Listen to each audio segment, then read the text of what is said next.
Bilirsiniz, nəinki qadın obrazları, hətta kişi obrazları da degradasiyaya uğruyor.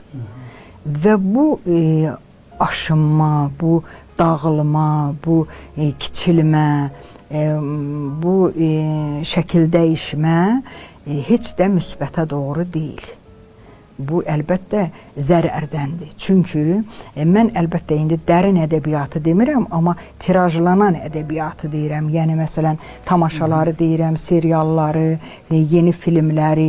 Bilirsiniz, belə heyrətamiz dərəcədə insanı sarsıdacaq dərəcədə nöqsanlara yol verilir. Hardan yarandı, çox üzr istəyirəm, haq deyəndə kişinin başına qapız vuran qadın.